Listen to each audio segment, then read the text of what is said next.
we're going to get started. We got a lot to talk about with these two. So again, a lot of what we're going to focus on today is the art and science of sales enablement. So we have a last minute special guest that I'll introduce here real quick. Doug Hutton. He's the EVP of Customer Experience at Corporate Visions. Doug, it's great to have you here. We'll have you give kind of a quick intro on yourself here in a little bit. And then Hang Black, VP of Revenue Enablement and Sales Tech Evangelist at ZoomInfo. So it's good to have you two on board. You guys ready to dig in? Absolutely. Ready to go. Here we go. Okay, so a couple things as we're going through this. What would really help us customize the content for you today is in the chat, do you mind dropping in what your role is? So are you in sales enablement? Are you in ops? Are you a sales leader? Are you a rep? Go ahead and let us know in the chat. Who are you? What's your role? That'll help us coordinate and customize the content a bit. Yeah, this is sort of what I expected. So lots of enablement, sales leaders. Oh, that's a cool one. Robert is a college professor, teaching sales. Hi, Robert. Dr. Peterson in the house. Mm-hmm. Got a VP of sales. Very cool. So what I figured that we would start with real quick, just to give everyone some context. And as you have questions, feel free. We got the Q&A button at Zoom. Drop it in there or drop your questions into the chat. I'll go ahead and just kind of kick this one your way, Hank. First, you want to give just some quick background. How do you and Doug know each other? What's the relationship with ZoomInfo and Corporate Visions? And we'll use that as a starting point here. I am a big believer of testing my vendors and making sure that they go through RFP as often as I can make them go through. Corporate Visions has had the fortune and misfortune of working with me twice at this point. So I've used them at a previous company. Love them so much for all of their memorable messaging. I learned certainly a lot about how you market and converse with your customers differently based on the situation. And now we're bringing them in for sales coaching. So I'm really excited about partnering with them for a second time. Awesome. And we thank you for that, Hang. And in reverse, here at Corporate Visions, we share a ton of customers, both between ZoomInfo and Corporate Visions. We've been a ZoomInfo customer for quite some time, just because of the ease of the connection between all of the great buyer information that ZoomInfo provides. The tech behind it is just so necessary for sellers to be highly relevant in front of the customer today in those customer conversations that Hang is talking about. So it's been a great pleasure to work with Hang personally before and about to do so again. And you want to give a quick, maybe 20, 30-second snippet on what does Corporate Visions do? What do you guys do there? Sure. So we specialize in revenue growth services. We help large enterprises grow their revenue, whether that's across marketing, sales, customer success. But as you heard Hang say, it comes down to the customer conversation that you're having, how that's supported by technology, how that's supported by enablement, how that's supported by all the folks on the call here today. But we have the insights, the services, the technologies to help companies of all shapes and sizes grow their revenue. And one of the ways I found out about Corporate Visions, you guys did a really cool, you just have a lot of really interesting data that there isn't a lot of, around like video you guys put around like how people read emails, and you had like a heat map and how they skim them and read them. You guys do a lot of really cool stuff like that. Okay, so let's kind of dig in. I think the first area that would be really interesting to talk about is how the buying landscape has changed. And a lot has happened in the last 2 or 3 years. I think a lot of that spearheaded by COVID, of course. But Hang, I'll kick this first question your way. What's different about selling right now versus maybe pre-COVID or even almost like 12 months ago prior to a lot of the economic uncertainty and all that kind of stuff that's going on right now? Thanks for asking. The adage, the only thing constant is change. Well, I think COVID gave change a swift kick in the butt, right? As far as accelerating the change that was going to happen anyway. So what we saw a couple of years ago was the beginning of the COVID fundamentally changed how we interact and play. So I think it's less about selling has changed so much as buying has changed. And now sellers have to adapt to the way buyers behave. So after COVID, we had, the great resignation, we had the great reshuffle, which led to quiet quitting and now loud firing. So there's a swift change in the landscape of the people, the human capital that we have as well. We've got a lot that piece of it. We've got a lot more differentiated people coming into the market, multi-generational, return from to work from a retirement or lapse, hiring in from military, that sort of thing. We're being more creative about the talent we're bringing in. Then we had work from anywhere, which fundamentally changed the digital savviness and the need for digital savviness and the tooling and infrastructure in order to enable us to work remotely from each other effectively. Following that, we have the multi-generational workforce. So it's the first time, it's a unique time in history where we've got 4 different generations in the market that have wildly different communication preferences and wildly different digital skills. So if you think about this, a lot of our SDRs are new to career, are younger, and are fans of TikTok and YouTube and those sorts of things. And yet we have them calling into our much more seasoned buyers who are more email, phone, that sort of thing. So, we've really got to be careful about how we message. Doug's team is very good about teaching us about how only 10% of what is being delivered is actually absorbed. And then finally, companies care about corporate social responsibility and DEI. So let's look at those macroeconomic trends for a moment, and then think about the digital side of the house, which is 93% of sellers really value a good sales tech stack. And in fact, what's even more surprising is that 92% of sellers will actually ask about what the tech stack is as a part of consideration for their job. So as you know, the hardest part of selling at the moment is more activity, more activity, more activity. Maybe it's less about it's maybe less about activity and efficiency, as Dr. Dover would say, and it's more about effectiveness. Again, with ZoomInfo, for instance, do you want to go with a competitor that will give you a lot more leads that are incorrect and have your people calling into the wrong people at the wrong time with the wrong information and data? Or do you want to have fewer, better leads and more valuable and rich conversations? So that was a mouthful, and I'd love to hear Doug's perspective. There are 2 things you said that I really attached to, one of which I dropped in the chat because I believe it's so important. Some of these buyer changes were already happening before COVID happened. You go back 5 years, I think what was interesting to us, and I imagine ZoomInfo saw it as well, 5 years ago, you had inside sales teams and you had field sales teams and you had some hybrids, not a lot. Now, even if you are a quote unquote field seller, you are a digital seller right now, regardless of whether you're at home, in an office, in the field.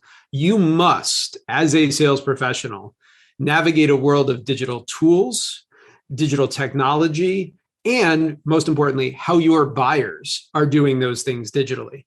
So it is those last 2 points you cited hang around the seller desire for a great tech stack and asking about that tech stack as part of their own interview and hiring process.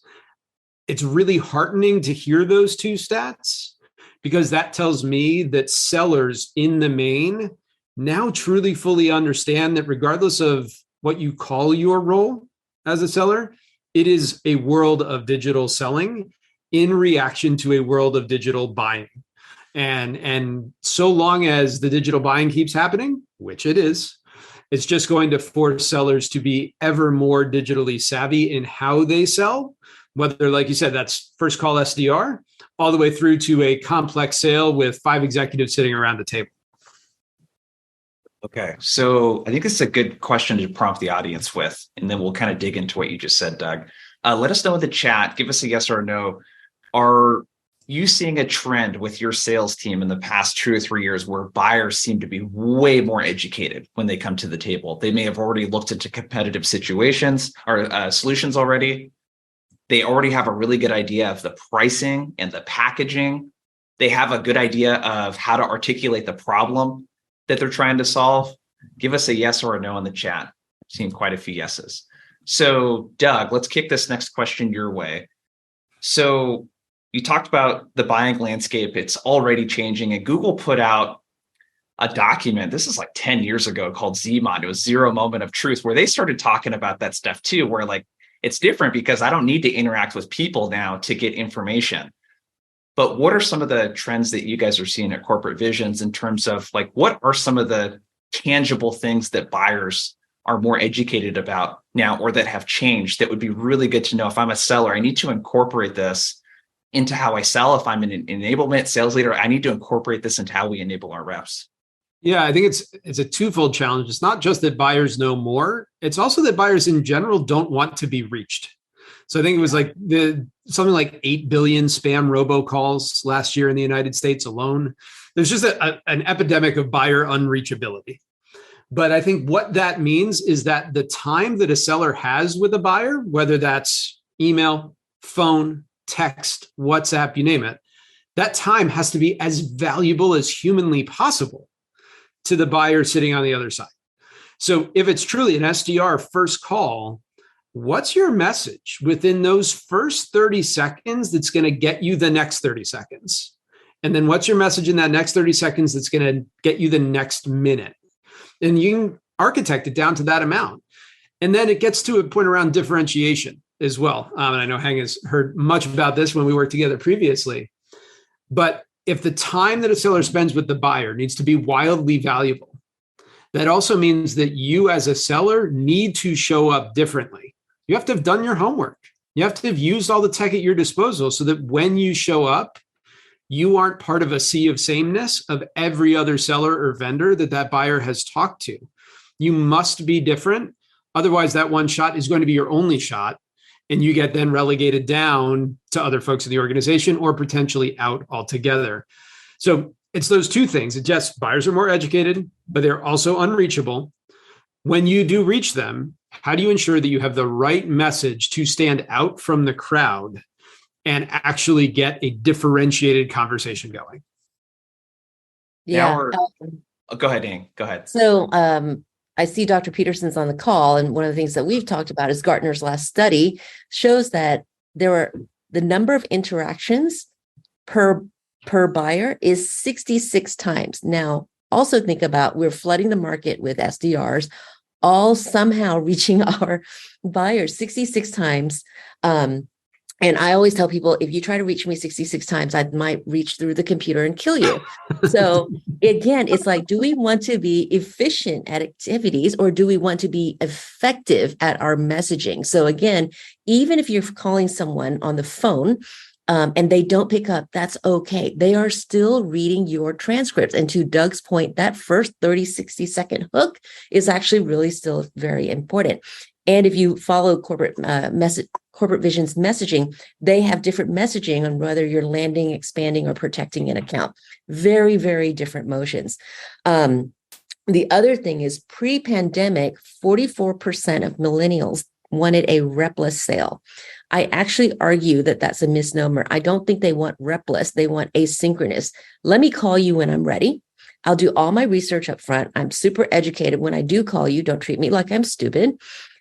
Treat me like a partner and make me feel confident that I am making the right decision. So an analogy that I make all the time is, someone goes into the pharmacy and says, I have a headache. Pharmacist presents Bayer, Advil, Tylenol, pick one, right? They are all speaking the truth, what Gartner would call sense making. They're all speaking the truth and that they can solve for the headache. However, a good pharmacist, think sales rep, would say, based on your medical history, the other medications you're taking, this is the right one for you. That's the difference between selling and being a good seller. Mm-hmm. And it's where something like ZoomInfo, just as a platform, and admittedly for others like it, but where ZoomInfo excels is that if that seller wants to engage in, like you said, Hank, sort of great diagnosis, if you will, it matters wildly if they actually have the right information to begin with. If they are starting from ignorance, or if they don't have the right information about the buyer in front of them and they've done no research, unfortunately, then that buyer, they're going to turn off immediately. And so it is about whether you're an SDR, field seller, everything in between. Before you enter that buyer interaction, assuming that what you are about to do is otherwise interrupting the buyer's day, are you coming prepared? And are you, as a seller, coming with and having leveraged all the technology available to you so that you can actually have a very productive conversation that is relevant to the buyer right in front of you? That's right. And post-COVID, that number 44% is now at 72%. Oof. However, those people, the buyers who actually have a repless sale are the ones with greatest buyer's remorse. So there is quite an opportunity to right size this. And if you're not using ChatGPT to help you, you're probably falling behind. You just opened a whole can of worms there. Oh, I know. ChatGPT comment. Couple quick comments. Dude, I love the repless versus asynchronous.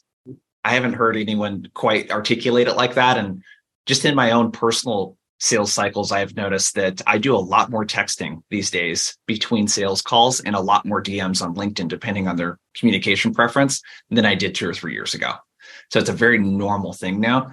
The piece you said on reducing uncertainty was really interesting. I don't know if either of you two have consumed the latest Challenger data in their newest book, Jolt, but it talked about, in sales, we always talk about deals being lost to status quo. Yep. Right? The buyer deciding to do nothing. Well, they actually, over millions of sales calls in the last couple of years, looked at that status quo. And they said about half of the people that don't move forward because of status quo are because they're not sold on fixing the problem. Like, we all knew that part. But the other part was the uncertainty of making a bad decision. Mm-hmm. So in other words, there's a lot of vendors out there. We don't want to choose the wrong one. So we're just not going to do anything because all of the options feel really risky. Mm-hmm. So I think this is a good segue into the first thing I think we should tackle is messaging, because you two have talked about it a lot. And Hang, I'll throw this first question your way, because we're starting to get into my wheelhouse of like the work I do with reps on outbound, especially. And I'm curious what you're seeing from an enablement perspective, in that a lot of what I saw 2 or 3 years ago that worked really well was like very product-centric messaging, basically reaching out to people and saying, our solution does this. Do you have any of those needs? And now what I'm seeing is that, hey, when the economy is not doing so great, that type of stuff doesn't really work well if you don't articulate what buyers care about and the problems that your solution solves for them. So my question is, I'm curious, what role do you feel like in enablement plays in like kind of educating the seller less on product and what you sell and more on like, dude, like, here's our buyers, here's what they care about. And oh, by the way, you've never done their job before, so we need you to articulate what they care about and the problems and that sort of stuff.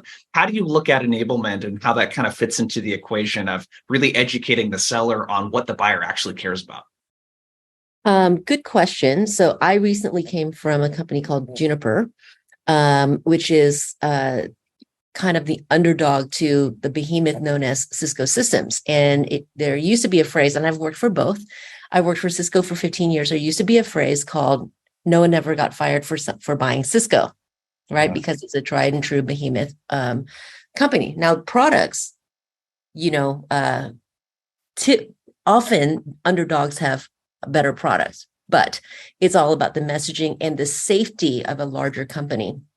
So when we're looking at messaging and we're looking at, as Gartner mentioned, sense making, and it's about, again, giving the buyer the confidence that the decision that they're leaning towards anyway is the right decision. Or as Doug is super aware, if you are trying to boot out the incumbent, it's all about, what we had talked about in Challenger before was FOMO, fear of missing out. And what Matt Dixon talks about now in Jolt is fear of messing up. So how do we give them confidence that they can move or stay with your product without messing up, So for instance, one of the things that a lot of SaaS companies are focusing right now is net retention. So you'll see, you know, you'll see questions where, are we using all the licenses? And if we're not, then let's back down on the number of licenses we use. The better question for a seller would be around, are you maximizing the utilization of all the features and functions that you paid for? Because once we get them to make it really, really sticky, that's when you actually provide more value. So I would actually come in with a message around, hey, if you're an existing customer, did you know that you have these functions that you don't have access to? And I'd be happy to partner you with a CSM, Doug's Wheelhouse, or partner you, happy to introduce you to other customers who have the same use case, that where you can kind of form a co-op of big ideas where you can work together to develop the solution. If I was trying to win them over from an incumbent, I would say, did you know that we have these extra functions that would solve these problems? So it's less about the product, but it would be about solving problems they don't even know that they are not addressing at the moment.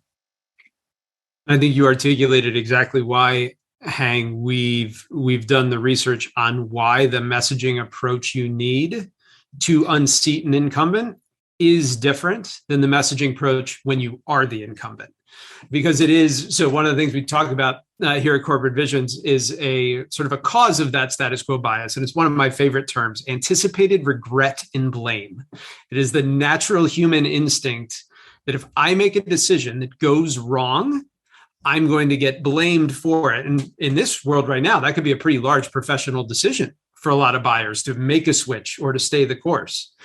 And so when you are a seller, maybe an account manager, customer success manager, even just a sales professional, and you are just simply trying to renew an existing agreement or perhaps expand an existing agreement, you are that safe place.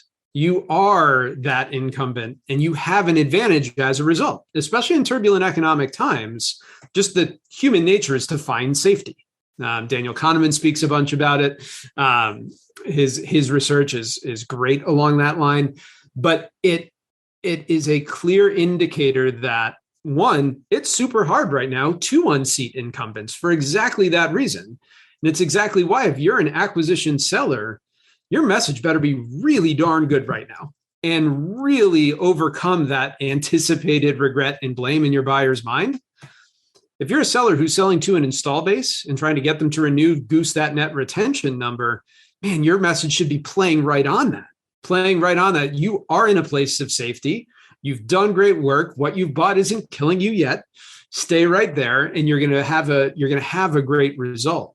But it is exactly that sort of, some of those just innate human psychological characteristics that make those two selling messages very different. It's also why you're going to have more success when you, as a seller, differentiate the message you bring to the type of buyer that's sitting right in front of you. Yeah, and I'm going to be a little provocative here, and Doug, I'd love to get your opinion on it. Yeah, please. As well, I know. So I am a reformed engineer and product manager. So I came from engineering, then marketing, and then now into sales. And in marketing, we focus a lot on ICP, ideal customer profile. I would argue that instead of focusing on so many different ICPs, I would focus on champion and economic buyer. Economic buyer cares about the business solving, business solutions for the bottom line, whereas the champion cares about make my job suck less each day. Those are the two different things that they care about, right? And on top of that, then I would layer in what corporate visions is so passionate about, which is the messaging is different from are you landing, expanding, or protecting? And I would just forget all the other ICPs. That's my personal opinion, because otherwise there starts to be so much complexity. But I'd love to get your opinions as well. So interestingly, this is actually something that can make, for all of you enablement professionals on the webinar, this is something that can make your job easier. We've actually done some research around personas, whether you call them economic buyers, champions, whatever terms you use, but also different personas like CFO versus CIO versus CTO, what have you. Our research has actually found exactly what Hank just said, that as soon as you get beyond a certain point, personas actually let you down because it's too much complexity. Right. If you're an enablement professional on the call and you've got to provide great collateral, great messaging, et cetera, out to your field teams, can you imagine the moment a seller is like trying to dive in between your 5x3x10 matrix of like, well, I'm talking to an acquisition customer, CFO champion. What 5 paragraphs do I need for that versus this? And it just gets too complex for everybody. Right. Like, too much messaging for enablement to deliver, frankly. Too much messaging for the seller, him or herself, to sort through. And so I'm fully on board because our research has shown it as well. You dive too deep down that persona rabbit hole and it just becomes an explosion of content that no one ends up using. So if you go with that sort of that land, expand, protect type moniker or acquisition, retention, expansion, pick your terms. And then from their messaging to that, sort of messaging to how their status quo bias is, just a wildly easier thing for enablement to do and a wildly easier thing for sellers to execute when they're actually in front of a buyer. Yep. This is one of the first exercises I do when I work with a new client is I force them to pick 2 personas and I force them to reduce the amount of verticals they're reaching out to also. Love that. And I think this is a really good exercise for enablement, any sales leaders to like, dude, look at closed won data from the last 6 months. And I bet you're going to see patterns in, like I'm working with a client right now and it's, SaaS is one of the most impacted industries right now. And that used to be number one for them. And they're moving away from that and into healthcare. And there's a couple other verticals, but being able to come to your reps and say 80% of our pipeline right now is coming from these 2 personas and these 2 or 3 verticals. Let's go all in on these. It's a very powerful exercise. And especially a younger rep that's new at the company. I couldn't imagine having to know what 6 different personas care about. And then all the industry nuances across a dozen different verticals it's too much.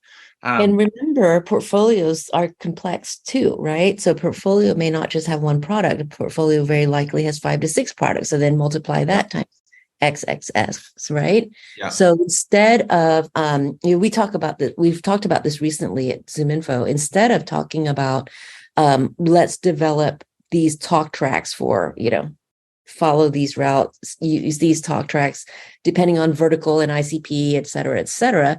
Instead of that, like, what if we share insights instead, right? Which is where, hey, here are the building blocks. Here are the 3 or 4 bullet points you should know, and then tailor those. And that's where ChatGPT is actually very interesting because you can input a use case and kind of, as long as you can use a sales cadence tool to have sort of a framework of messaging and then still tailor the messaging specific to the customer. And one of the things, like, again, bringing this back to the revenue tech stack, one of the things that really helps with this is call intelligence, right? So you don't have sales leaders spending hundreds of hours monitoring calls. You can have AI monitor and figure out, word bubbles according to close won deals as well. And I was going to go right there, Hang. You have both sides of that. You have sort of your cadence plays, but one of the cool things about the call intelligence, conversation intelligence play is that then you can quickly see, Jason, to your point of, hey, we want to go after these 3 verticals, these couple personas with this messaging. The call intelligence is going to tell you pretty quickly which messaging is actually working to drive your opportunities forward to close faster versus which is not. And it provides you an ability to quickly scale and learn from failure and learn from success on those much more rapidly than you could 5 years ago. And that ability then for enablement to change on a dime if they need to, or to say, hey, opportunities that use this message at this stage give us X% lift. Why aren't you 50 individuals over here using that message more often? And that ability to circle that loop back is tremendously powerful for enablement to get scale. There's only so many enablement professionals in an organization. And the more that this rev tech stack can help enablement get the right stuff out to the team as quickly as possible, that yields better buyer decision-making, like, all for it. Let's dig into that a little bit, Doug, because I wanted to ask you, because you've delivered a lot of client engagements and participate in that part a lot. And I think one of the benefits of doing that type of stuff is you get to see how a lot of different companies operate. It's very similar to kind of what I go through with my clients, where I get to see a lot of different situations. And what I'm curious about is, if you just had to, this will be kind of a quick question first. If you had to quickly just guesstimate, like what percentage of the sales team, when you go out there and work with a team, let's say, what percentage, if you had to guess, actually know what their champions and economic buyers and the personas like could actually tell you in a paragraph or two, here's what these people generally care about, and here are some of the problems they have that we solve. Like, what percentage of them just roughly do you feel like could articulate that? Ooh, that's a good question. It's probably 50-50, but the more important question is then, could they go execute against it? And that's more where I feel folks fall down, is because if you are, what we see most often in our clients is that oftentimes sellers can indeed articulate who I'm supposed to be going after, types of accounts, the people within those accounts to go after. What we actually see, though, is then if enablement is not equipping those sellers with consistent messaging, you just get message schizophrenia in the market, and different buyers are hearing different things. And they may, again, to the call intelligence side, they may be hearing different things that have wildly varying propensity to move that buyer forward in the sale. So I think I think they've got a pretty good grasp on who and what, but it's more, can I repeatably, consistently have a great differentiated conversation with that individual when I get in front of them? Well, let's talk about that piece then. So where you're coming from, if I'm understanding correctly, is that the problem is not that reps don't know what to say, it's that they don't know how to execute it. Yeah, sometimes it isn't that they don't know what to say. Sometimes it is that. But it's the consistency, it's the repeatability, it's embedding that messaging into the text. So let's just give one example, and Hang, I'd love your thoughts on this. If you think about a net new prospect who doesn't work with you today, their first touch with you may be through your automated cadences. That may be the first touch they ever receive. Maybe the first call they have is with an SDR in your organization. After 8 touches in that cadence, that call gets recorded. Then let's say that SDR opens up a lead for a field seller. That field seller has a first 30-minute conversation. That call gets recorded, and so forth down the line. The key in that chain, though, is the messaging that's used throughout. By the time that gets to a field seller to have a great 30-minute discovery call of what we would call sort of a why change conversation, is that message at all related and in sync with that first cadence touch? And is it at all in sync with then what the SDR has said? And then is it at all in sync with the ROI case you're going to build later on? That's actually the tough part. So that's what I mean by they don't do it consistently and repeatably. Because when that field seller gets on the phone, again, having hopefully done their homework, use ZoomInfo, use LinkedIn, used others, are they actually saying something consistent that makes sense with all of the other touches that prospect has received to that point? But Hang's lived this world more so on the tech side than I have. So I'd love your take on that, Hang. Yeah, so if we were to reduce it down to 66 touches, let's say we go back to the traditional, a deal that actually progresses successfully through. Most likely you're going to have 5 or 6 successful touches between pre-sales, in-pipe, post-sales. And ideally, the situation is the SDR has the same value messaging framework consistently as everybody else. So they pass that on to the AE, who says, hey, I hear that this is the value message you care about. This is the problem you're trying to solve. These are the capabilities you're looking for. This is how we solve it differently. So the how we solve it differently doesn't come until later. And the thing is, I always encourage people, do your research and make a guess. And even if you're wrong, guess what's going to happen? Customer's going to do what? Probably correct you. They're going to correct you. And then you get the right message out of them. And then you pass it on from the AE to the partner, to the AM, to the solution consultant, over to CSM. So that message can tweak over time, but at least everyone is using the same framework so that it's consistent, right? And on their side, they're hearing the same message, whether, we know that buying committees are somewhere between 11 and 27 people. depending on the research you read or in the complexity of the portfolio. But on the other side, hopefully, if the CFO is talking to the champion, talking to the economic buyer, they're all speaking the same language because they're also hearing the same things from the sellers. Yeah. This is an interesting, I mean, we could do a whole webinar on messaging. I find that in working with sales teams, they're able to articulate what their product does. They are not able to articulate like how it helps the CFO do their job better, though.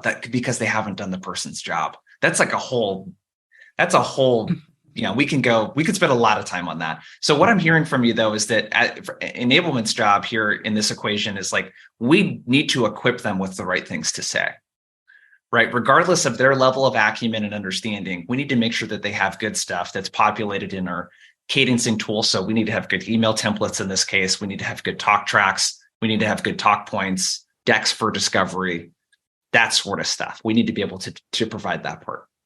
I would say we need to provide them with good frameworks of what to say versus detailing exactly what to say. Yeah. So if we give them good frameworks of, if you're talking to a fintech vertical, these are going to be their, very use case oriented. These are going to be the typical things that they're going to care about. These are the typical capabilities they're going to care about. I would prefer to share with the field reps bullet points versus talk tracks, because then you're better able to tailor it, right? So if you look at enablement, oftentimes what leaders outside of sales will ask enablement to do is deliver talk tracks for me. I want everybody to say this verbatim versus, and so you're doing a lot of little micro enablement at the, if you think about Bloom's taxonomy of learning, you do a lot at the micro layer of remember and understand. That's just at an awareness level. You move up the stack of cognitive load. And so you get to competency, where they can analyze and evaluate what needs to be said. At mastery, especially if it's a complex portfolio, that's where they can actually create their own messaging. So the higher up the stack we go with frameworks versus individual talk tracks, the more successful I think we'll be at having our teams, ironically, be more consistent than if we just did talk tracks. I'd agree with that. I think we call that the equipping your reps to be situationally fluent. And there's no way that they're going to get to that full situational fluency if everything is super prescriptive along the way. I love your bullet point. In fact, we just within the last 6 months in the messaging work that we do with customers, we moved from more of a prose-based script to a more bullet point-based, here's your starter, because every conversation is different. Even this webinar, like it's not going exactly with the same talk track as we said an hour ago, but it's still great conversation because we're in the moment situationally listening and talking. And so I think to do that with sales teams, I fully agree, Hang, with the equipping to make sure the messaging is consistent, but give the seller the freedom to be situationally relevant in the moment they're in with their buyer. Love it. Yeah. So we've talked about buying landscape, messaging. Let's get into, you two teed it up pretty good, the learning and retention of information piece as part of the equation. So Hang, I'll kick this question your way first. What are some of the important elements, just fundamentally, of whenever we teach something or have reps do something, like making sure that they actually retain that information is always the challenge in my experience working with a sales team. There's like, I'm always surprised. I'm like, there's actually a lot of good stuff that you guys have, but no one seems to use it, whether due to lack of buy-in or lack of retention of that information and whatnot. But high level, what are some of the maybe principles and things that we should take in consideration, or stats that we might need to know when it comes to just how reps learn most effectively? So I'm really into cognitive science. So I look at, I depend on researchers to teach me how to be better, right?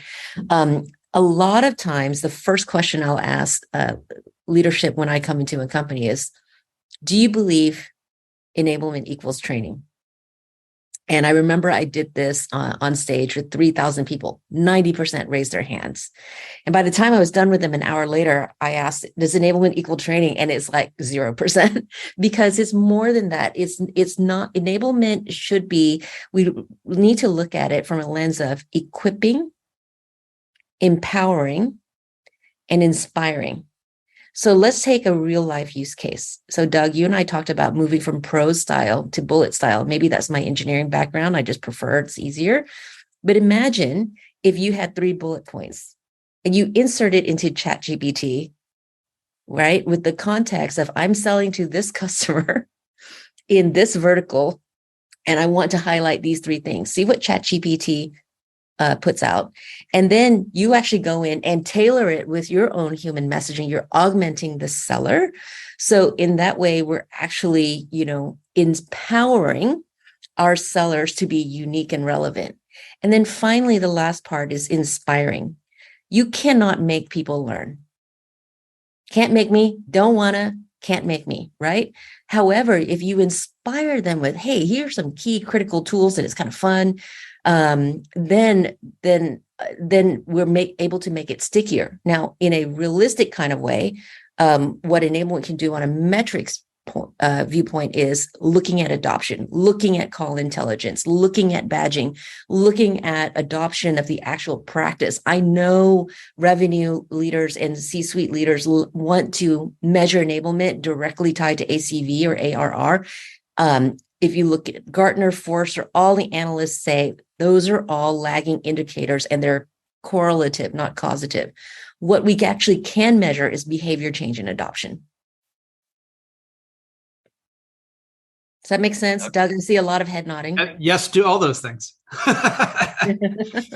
Well, and the one thing I'll say is the best way to ensure that enablement is not simply learning and training is to ensure that any of the content and skills and messaging that you want your teams to be using is available at the point of need in the technology you have.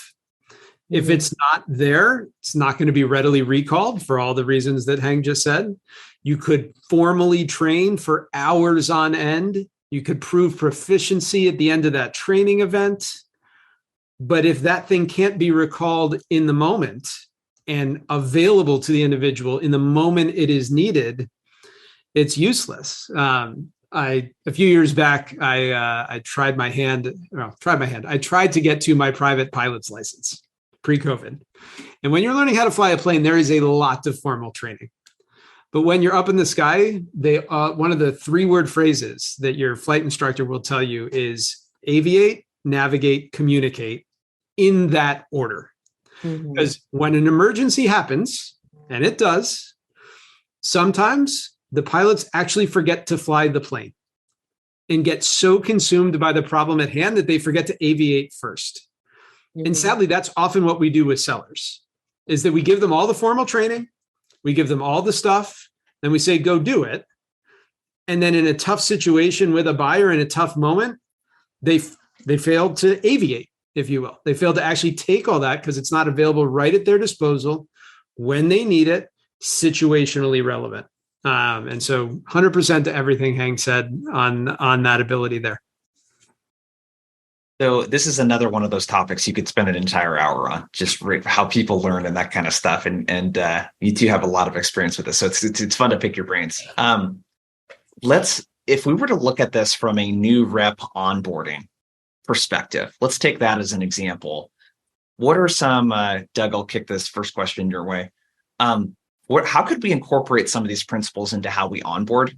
Because one of the things that it's a common complaint from many reps is the just insane amount of information that they must consume during rep onboarding, and how much of it doesn't relate to anything really that they're going to be doing in the first 90 days.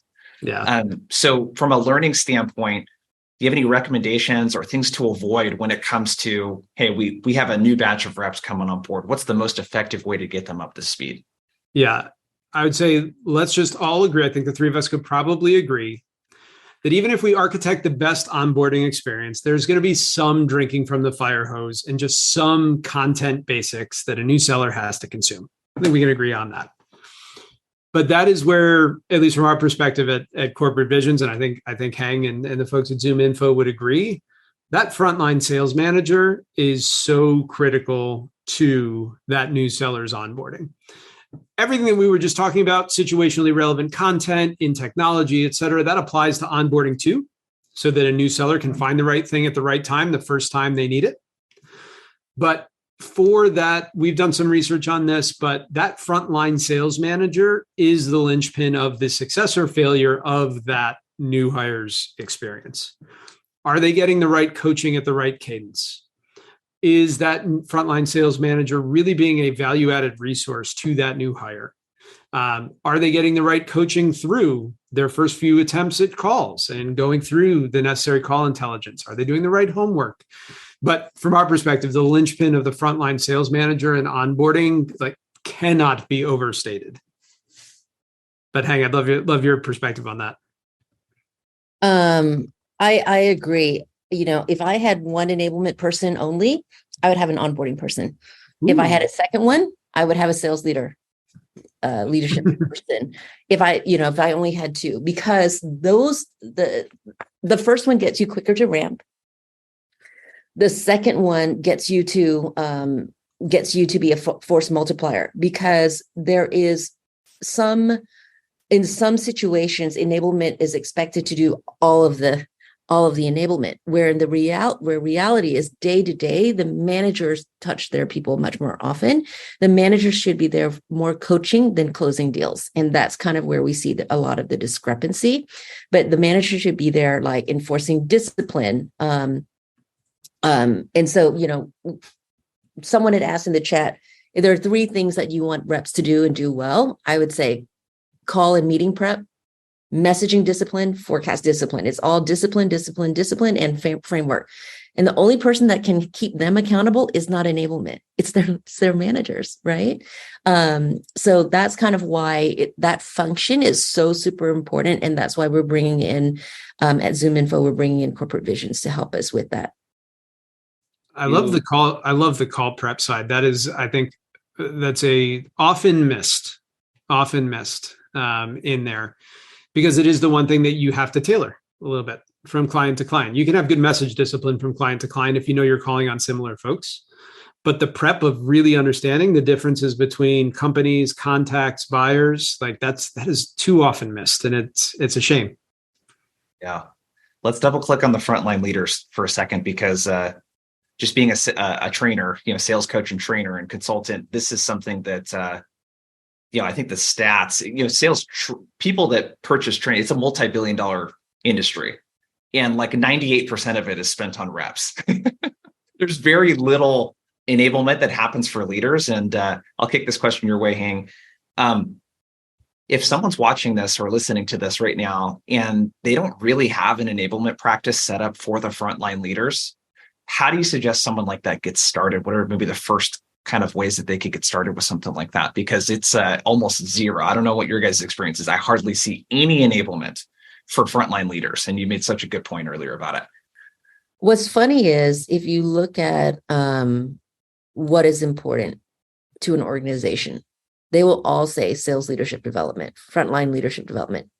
Guess what's the last thing to get funded? Every single company, without fail.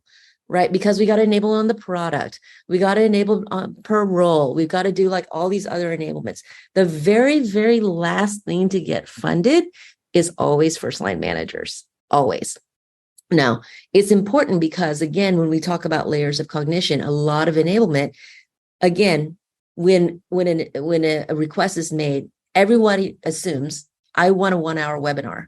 Doesn't matter if it's at the remember, understand level, the mastery level. Everybody wants their one piece of thing, their one thing to be on a live 1-hour webinar.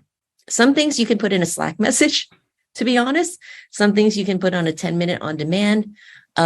So for me, the reason the first line managers are really important is to make enablement sticky. You need that reinforcement. It's a multi-week process. right? At the mastery level, awareness, send an email or Slack. Competency, it might be like one hour webinar or two. If it's more than that, if you want true mastery, it's multiple sessions with reinforcements from the managers, with manager coaching, with manager grading. And in fact, whenever we're doing badging, the manager should go first in that they have to do the exercise, they get graded so they understand how the rubric works. And then they proliferate down. But that's why they're so key and critical to making adoption sticky. Just one suggestion for the audience outside of our two companies. If you check out some of the data that a company called Commercial Tribe has published, they've published some great data on manager time spend. I did a webinar with them last year, but there was one stat from that study that stood out to me, Hang, and it proves your point almost perfectly. Like you said, frontline sales manager for onboarding is fantastic. But where poor managers spend too much of their time is on low performing tenured reps. Literally, it's the exact opposite of what we all know great managers should be doing, which is ramping up great new hires, moving the performance curve to the right. Mm-hmm. But unfortunately, without the enablement that Hang just talked about, too many managers will orchestrate their time toward trying to save bad tenured reps. And that is not the best use of their time at all. And so if you pair up Hang's answer with some of the data that Commercial Tribe has come out with, you can actually have a pretty cool formula to how to enable your managers to best spend their time. Yeah. And if you layer on top of that, poor managers spend more time managing poor reps. I would also argue that goes up the stack too. Poor directors will spend more time managing poor managers, right?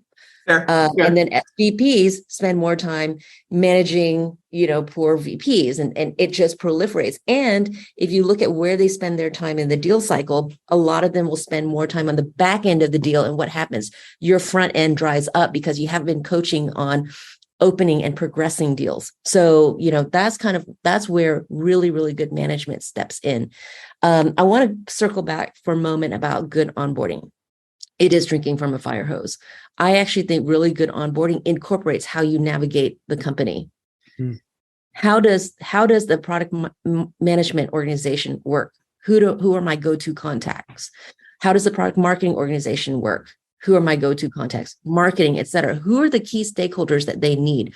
Because at the end of the day, if they forget, they at least know who to go to get their problem solved.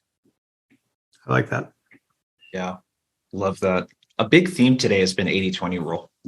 Just like really narrowing down like what it's the thing I learned as a first-time sales manager too, is that you're going to be really tempted to work with your bottom people because they're struggling the most and making the most noise. But where are your results coming from, and how much better would the ROI be on your efforts if you were focusing on people that were a little more receptive? Mm-hmm. We got a couple minutes left. Chris dropped a question into the Q&A, and he asked, any suggestions on where to start? What are the top 3 behaviors that enablement should be monitoring? It's kind of a loaded question, but for someone listening or watching that's doesn't have an ongoing consistent enablement practice, what are maybe some of the 2 or 3 metrics or things that you guys would suggest that they measure? You first. Doug put it in the chat, so I'd love to read it. But I look at time to first deal. That's pretty significant. I'm going back and looking at for your net new opportunities created. Mm-hmm. If we're talking specifically onboarding, just architecting to that net new ops, I love time to first deal as well. But Jason, were you asking more like broadly or specific to the onboarding question? Where should we take our responses there? I think Chris is wanting to know more broadly. I would also say deal velocity. Mm-hmm. And then for managers, I would actually look at attrition. Because rep attrition is very expensive. Yeah. Because we know that a rep that stays past 12 months in general brings in 1 to 2x what a first year seller brings in. A rep that stays past 23 months brings in 3 to 5x a first year seller. So if you lose a seasoned rep and replace them with a brand new rep, you're looking at bridging years of experience, not weeks and months. I'd say the key thing too, if you're starting an enablement practice or you're just maturing, it's about having the key priorities for your enablement practice, because the same thing that will happen to a rep of trying to like just find the piece of information, create my own deck, what have you, that happens to enablement. And then it becomes that over enablement, the deck for every request, the training for every new product. Yeah. And in an era of smaller resources, perhaps, it's about making sure that, going through that filter of what do I do? What do I not do? And you said it great, Jason. It's 80-20 for enablement as well. Enablement's got to have eyes open on what's going to deliver the biggest results for the business on the measures that the business is measured against. Yeah. So what I heard there was time to net new ops is a really good one to look at and assess your onboarding. Mm-hmm. So when people have all kinds of definitions of ramp, whether a rep is fully ramped, and most of the time I see ramped is not when they hit a certain outcome. It's like a certain amount of time and activity, but no measurement of the quality of that activity. Deal velocity. So are we closing deals quicker? Mm-hmm. And then the attrition one is a really interesting one, Hank, to look at manager attrition, because how disruptive is that when you lose a manager? It's like those reps. It's so disruptive for a large sales organization, especially. We're out of time. I would love, Doug, if you could first real quick, where do you suggest, and I'll drop this into the chat so people can connect with you on LinkedIn, but where can people go to connect with you, learn more about what you guys are up to? I mean, LinkedIn is great. That's always a great first stop. And certainly any of the stats that I cited today come from research we've done at Corporate Visions. If you drop me a line, I will gladly send you the link to those underlying studies as well. But Hank, thanks so much for the invite today. I appreciate it. Well, thank you so much for joining on such short notice. I just thought like your company brings so much value to the world, and you're so forward thinking in how you think about messaging. So thank you for joining us. Appreciate that. No, thank you. Yeah. And where should people go to check out you, Hank? I dropped your LinkedIn profile in there, and of course, go check out ZoomInfo. But where can people go to learn more about you? LinkedIn is also the best route for me, and then you can also connect with me on Hang with Hang. Awesome. Well, you two made my job really easy today, so I appreciate it. And for the rest of you, I appreciate all the engagement, all that stuff. And that's all we got. We'll see you. We'll send out a recording soon. We'll see you, everyone. Have a good one. Hey, both. Bye.